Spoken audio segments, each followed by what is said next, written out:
تمہارا یہ منہ نا کسی گٹر سے کام نہیں ہے, گٹر کا بھی ڈھکنا اٹھاؤ نا بدبو ہی نکلتی ہے, تمہارا بھی منہ جب بھی کھلتا ہے نا اس میں سے کوئی گند ہی نکلتا ہے. یہ میٹھے میٹھے اسلامی بھائی ہیں جو اتنے کڑوے کڑوے. یہ خود ایسے واقعات بیان کرتے ہیں کہ عبد القادر جیلانی نے اپنے ایک مرید کو صرف اس وجہ سے کہ اس نے وضو کروانے کے بعد لوٹے کی ٹوٹی قبلہ رخ نہیں رکھی تھی تو اس کو غصے سے یوں دیکھا, جلا کے راکھ کر دیا. صحابہ جنگوں کی تکلیف اٹھائیں اور آپ کے بابے نگاہ مار کے کافر نہیں اپنا وضو کرانے والا مرید ساڑ دیں. یہ الفاظ اس کتاب میں سے اس کرامت جہاں پہ وہ لکھی ہوئی ہے وہ نکال کے. ٹائم قیامت تک ہے. ہم کہتے ہیں رکو ذرا صبر کرو آگے چل. انہوں تو لیزر ماری اپنی اکھاں دی.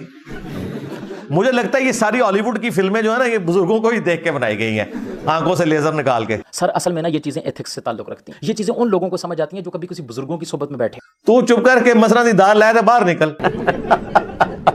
جو شروع سے یہ نعرہ لگاتے ہیں کہ بابے تے شاہی کوئی نہیں, اونچی بابے تے شاہی کوئی نہیں. بھائی جو بابوں کو شاہی کوئی نہ سمجھے, بزرگوں کے ساتھ کبھی بیٹھے ہی نہ, والدین کا نہ فرمان ہو, والدین کو کوئی چیز ہی نہ سمجھے, یعنی ایک غریب اور تو بدتمیز. تو بھائی جان ایسے بندے کو سمجھ میں نہیں آتی, لیکن ہو سکتا ہے آپ نے بزرگوں کی صحبت اٹھائی. اور پھر ہمیں یہ بتاتے ہیں کہ آپ نے رسول اللہ تک پہنچنا ہے نا صلی اللہ علیہ وآلہ وسلم, ان بزرگوں کا دامن کرم تھام لیں. توبہ توبہ توبہ. دماغ خراب ہے ساڑا نہیں. بزرگ مستحب کے اوپر اتنا زور اس وجہ سے دیتے ہیں کہ جس کا مستحب پکا ہو جائے نا اس کے نفل اور اس کے فرض پکے ہو جاتے ہیں. بس انہوں نے یہ نہیں بتایا کہ دین سیکھنے کا صحیح طریقہ کیا ہے, قرآن و سنت پڑھنا, باقی ہر شاید انہوں دسی. ہائے ہائے ہائے انجینئر صاحب کیا بات ہے, سبحان اللہ. کیونکہ بندہ خصوص کا انکار کرتا ہے تو پھر نصوص کے انکار تک پہنچا. اچھا اب غوث پاک نے جب اس کی طرف جلال بھری نگاہوں سے دیکھا, نگاہ ماری جناب, تو کوئی اس لیے نہیں دیکھا کہ اس نے کوئی حرام فعل کیا, نہیں, آپ نے اس کی طرف دیکھا, وہ تاب نہ لا سکا غوث پاک کی جلال بھری نگاہ. کیا کہنا کیا چاہ رہے ہیں بھائی آپ؟ اس کا وقت پورا ہوا تھا, اس کی ڈیتھ ہو گئی. تمہیں کیسے پتا چلا؟ تمہیں کیسے پتا؟ کہاں لکھا ہوا وہ جل گیا, اس کو جلا کے بھسم کر دیا, قتل کر دیا. رکو ذرا صبر کرو. اچھا بتاتے ہیں. باپا جانی جو ہے الیاس قادری صاحب, اس وقت سب سے بڑے ان کے غوث وقت ہے نا, یہ تو لیٹسٹ نیوز ہے. انہوں نے شیخ عبد القادر جیلانی المتوفا 561 ہجری سے متعلق ایک کتابچہ لکھا ہے, جنات کا بادشاہ. اس میں پتہ کیا لکھا ہوا ہے واقعہ, کہ شیخ عبد القادر جیلانی رحمۃ اللہ علیہ کا ایک مرید تھا, وہ انہیں وضو کروایا کرتا تھا. ایک دن اس نے وضو کروانے کے بعد جو لوٹا ہے نا اس کی ٹوٹی قبلہ رخ رکھنے کی بجائے تھوڑی ہٹا کے رکھ دی, جان بوجھ کے نہیں, بے دھیانی کی وجہ سے. تو کہتے ہیں جی شیخ عبد القادر جیلانی کو اتنا غصہ آیا کہ انہوں نے نگاہ مار کے نا مرید کو جلا کے راکھ کر دیا, اس کی روح پرواز کر گئی. وہ مرید جو بیچارہ اس امید میں اپنے بابے سے اٹیچ تھا کہ یہ میری حفاظت کرے گا, وہ خود تو مرا, بابا بھی مار کے چلا گیا. ہاں ظاہر ہے بابے نے قتل نہ کیا, 302 لگتی ہے بابے کے اوپر, ہاں ذہن میں رکھیے گا. تو ان کے بابوں نے ان کی آخرت کیا بچانی ہے, ان کے مرید اپنی آخرت بھی لے ڈوبے, بابا بھی نال ہی لائے گئے.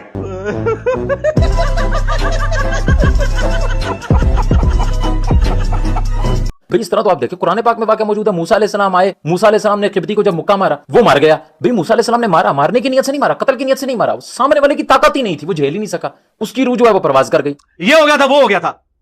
کل کو پھر آپ لوگ کہیں گے کہ موسیٰ علیہ السلام اور خضر علیہ السلام کا جو واقعہ قرآن میں رپورٹ ہوا ہے اس میں حضرت خضر علیہ السلام انہوں نے ایک بچے کی گردن مروڑ دی تھی. کل کو کوئی پیر کسی مرید کے بچے کی گردن مروڑ دے تو آپ یہ قرآن سے اس کو دلیل لیں گے؟ ٹائم قیامت تک جائے فقیر ایسا جواب دینا جائے نہیں تو تھوڑے بچیاں دی گردناں مروڑنی ہے جے پیرا نے, اور انہوں نے کہنا قرآن سے ہم نے ثابت کی. بات تو صحیح ہے. تو غوث پاک کی بھی اس کو مارنے کی نیت نہیں تھی, غوث پاک نے اس کو جلال بھری نگاہوں سے دیکھا, وہ تاب نہیں لا سکا غوث پاک کی جلال بھری نگاہوں سے, ڈر گیا. اور خدا دا نا جو ہے شکر ہے گوریاں نو اردو نہیں آندی, تانوں انگریزی نہیں آندی. جو اسلام کی پیٹ میں تم لوگوں نے چھرا گھونپا ہے جھوٹ بول بول کے, اس کی روح نکل گئی. اور اس کے بعد یہ کہ غوث پاک نے ٹوٹی کی طرف دیکھا تو وہ سیدھی ہو گئی, تو پہلے ٹوٹی کو دیکھ لیتے. Point to be noted. تو اگر غوث پاک نے اس کو جلال بھری نگاہوں سے دیکھا ہے اور اگر وہ تاب نہیں لا سکا تو اس میں غوث پاک کا کیا قصور ہے بھائی؟ تو اگر یہاں پہ مقدمہ بنتا ہے تو پھر موسیٰ علیہ السلام کے بارے میں کیا کہو گے؟ بس اے دے واسطے میں انہی لفظ آکھاں گا, پرلے درجے دی چبل جے. اب دیکھیں یہ اپنے بابوں کو بچانے کی خاطر نا ہمیں کہتے ہیں دیکھیں جی حضرت موسیٰ علیہ السلام سے بھی تو بندہ قتل ہو گیا تھا, تو حضرت موسیٰ علیہ السلام کا مذاق کیوں نہیں اڑاتے ہو بھائی؟ ہم قرآن کے کسی واقعے کا, پیغمبر کے کسی واقعے کا مذاق اس لیے نہیں اڑاتے کہ وہ واقعتاً ثابت ہے اور وہ ویسے نہیں ہے جیسے تم سمجھتے ہو. تم انبیاء کو اور قرآن پاک میں بیان شدہ حقیقی اولیاء کو بنیاد بنا کر اپنے بابوں کو جسٹیفائی کرتے ہو. موسیٰ علیہ السلام سے جو بندہ مرا وہ مکہ مارا تھا لڑائی چھڑوانے کے لیے, مکے سے بندہ مر گیا، حالانکہ مکہ انسٹرومنٹ نہیں ہے قتل کرنے کا. اس کے باوجود قرآن پاک میں موسیٰ علیہ السلام کا جملہ اللہ تعالیٰ نے نقل کیا ہے کہ اے اللہ یہ شیطان نے مجھ سے عمل کروایا. تو تم بھی مانو پھر غوث پاک سے یہ عمل شیطان نے کروایا. لو سامو. ہاں دوسری بات، حضرت موسیٰ علیہ السلام نے اس عاجزی کا اظہار کرنے کے بعد اللہ تعالیٰ سے معافی بھی مانگی اور اللہ تعالیٰ نے معاف بھی کر دیا. غوث پاک نے کب معافی مانگی؟ مرید جلا کر راکھ کرنے پر. اور تیسری بات جو خطرناک ہے، خطرناک سے بھی اگلا ورژن، جس سے آپ کی کانپے ٹانگیں یعنی ٹانگیں کانپ جائے گی، وہ یہ ہے کہ آخرت میں حدیث شفاعت میں آتا ہے بخاری مسلم میں کہ موسیٰ علیہ السلام کہیں گے آپ سفارش کریں، آپ تو کلیم اللہ ہیں، آپ سے اللہ نے دنیا میں کلام کیا، وکلم اللہ موسیٰ تکلیما، آپ ہماری سفارش کریں. تو موسیٰ علیہ السلام کہیں گے کہ آج مجھے اپنی فکر ہے کہ دنیا میں مجھ سے ایک بندہ مارا گیا تھا، کہ اللہ تعالیٰ مجھ سے پوچھ نہ لے کہ یہ عمل تو نے کیوں کیا. موسیٰ علیہ السلام تو آخرت میں اللہ سے ڈر رہے ہوں گے کہ دنیا میں بندہ مرا جس کی معافی بھی ہو گئی. تمہارے غوث پاک نے تو معافی نہیں مانگی. اللہ ثم معاذ اللہ. معافی مانگ بھی لیتے، کوئی گارنٹی نہیں تھی کہ معافی ہوئی ہے یا نہیں ہوئی. انہوں نے تو معافی مانگی بھی نہیں ہے. تو غوث پاک تو آخرت میں اپنی بخشش کی فکر میں ہوں گے، 70,000 کو کہاں لے کے جائیں گے. او بھائی جب غلطی کرنے والا کوئی غلطی کرتا ہے نا تو گھور کے دیکھنے والا پہلے اسی کی طرف دیکھتا ہے. یہ لاجیکلی بھی یہ چیز سمجھ میں آنے والی ہے. بعد میں اس نقصان کو دیکھا جاتا ہے، پہلے نقصان کرنے والے کو دیکھا جاتا ہے کہ کیا کس نے. اس بیچارے کو اگر مرید ہونے سے پہلے کوئی بتا دیتا کہ ایک دن آئے گا جب تو نے لوٹے کی ٹوٹی قبلہ رخ نہیں رکھی ہوگی تو غوث پاک اپنی نگاہوں کی لیزر کے ذریعے تجھے جلا کے راکھ کر. اور اس کے بعد یہ کہ غوث پاک نے ٹوٹی کی طرف دیکھا تو وہ سیدھی ہوگی، تو پہلے ٹوٹی کو دیکھ لیتے.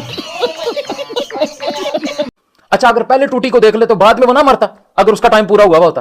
اوے تواڈے بابے ہوتے 302 لگ دی ہے. قتل کا مقدمہ ہوتا ہے.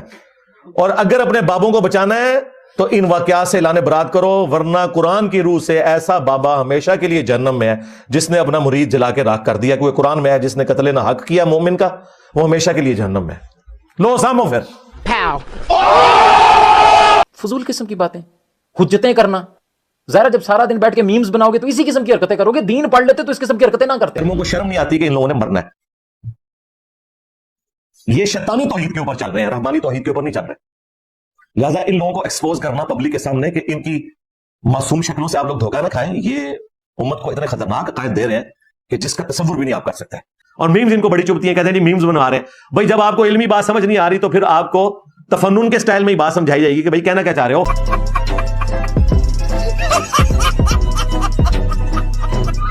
بھائی